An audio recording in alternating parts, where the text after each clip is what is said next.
So given that the aviation sector has grown so rapidly, even during your tenure, and even if there is a slowdown, overall it is suggested in the next 10-15 years there will be a huge amount of growth in aviation.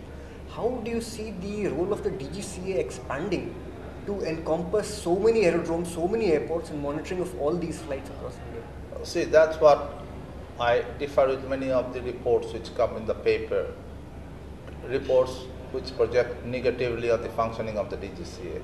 I do not agree with that. First of all, we must take into account the growth in our aviation scenario. The growth in our aviation scenario shows our economic growth too. The convenience to the traveling public, more connectivities, more convenient connectivities, more places connected. So now, when you are having that situation, at the same time, infrastructure also has to grow. But infrastructure growth is not a one-day job. You have to recruit people. You have to train the people. You have to put them on the job. Now, we have certain systems in place. I don't blame. These systems are very robust systems, but they are time-consuming. So, with the passage of time, the systems are getting implemented. But government was seized of this problem. They have got very high-powered committees. The Naresh Chandra committee was there, followed by the core committee, which had recommended augmentation of the regulator, the various posts. With the added responsibilities of the regulator, naturally people have to be brought in. The process was initiated, the process has gone through, and it is in the process of implementation as on date. And I am happy to know that my successor is following it up in a very strong manner with the various government departments to get this system in place soon. And it will come in the near future. So another interesting development that's happening is that the Airport Economic Regulatory Authority of India is being set up. So what are the functions of this body? How will it be different from the DGCA, and what will it be its role in promoting civil aviation? See, as the name suggests, Airport Economic Regulatory Authority. It will regulate the economics of an airport development. How much revenue it can earn, or what should be the rate of the development fees, what is the services they are providing, how are they performing to give consumer satisfaction. These are the areas which they are looking. Their function will be totally different from the DGCA's function. Great, sir, but isn't it possible, a question could be asked, that these functions are best left to market forces, and that competition amongst airlines themselves and amongst airport themselves will be able to justify this competition? But I am sure the Airport Economic Regulatory Authority, when it will start functioning, incidentally the chairman has already been appointed, the secretary to the committee has already started functioning, an office has been set up. Now the members will be soon appointed. The supporting staff has also been put up, I am told. So they will certainly go into a dialogue with the various stakeholders before they arrive at a conclusion. That's the normal procedure. The stakeholders and the authorities have to sit down together, and that is how the regulations need to be framed. Our system was such that whenever a new regulation was brought in, depending on the necessity, depending on the environment, we had to make a draft, circulate, consult the stakeholders, take their inputs also, and after due deliberations, these regulations were formalized.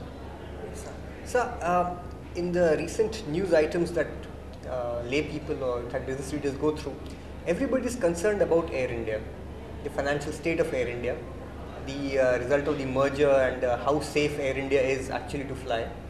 So what is your opinion on this? Should the government really be running an airline?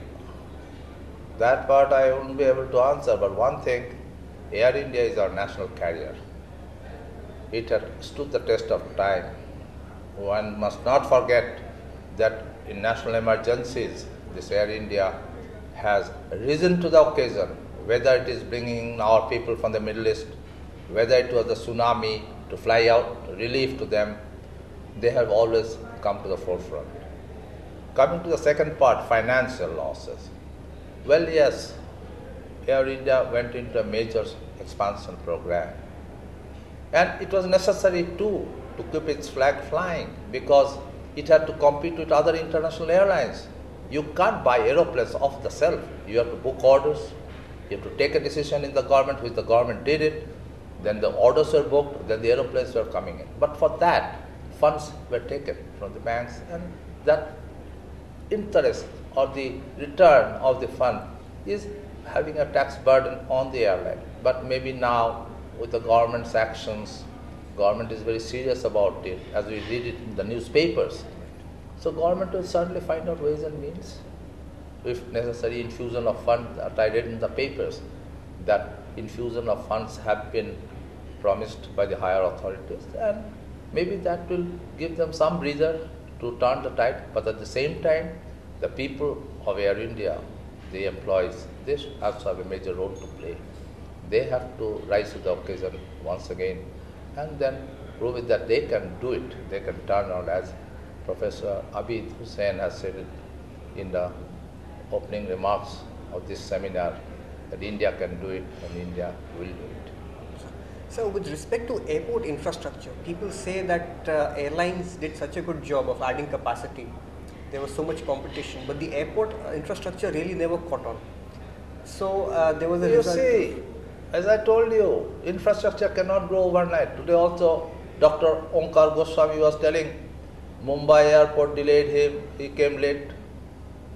But have we ever thought about Mumbai airport has got 2 runways which are called cross runways.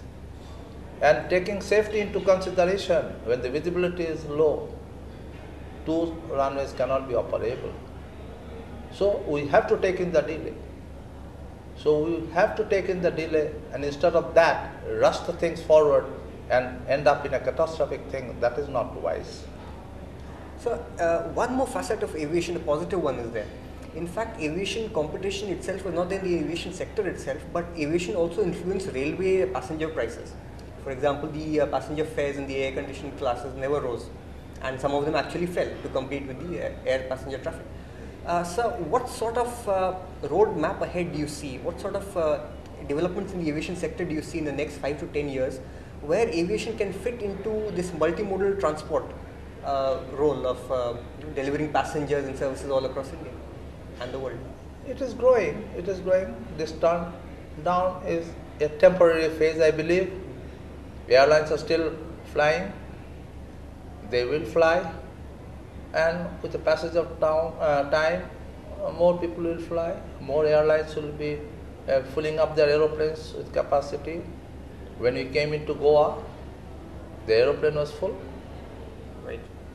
By SpiceJet we flew in, the aeroplane was full. Similarly, I understand the next aeroplane which was coming was also full.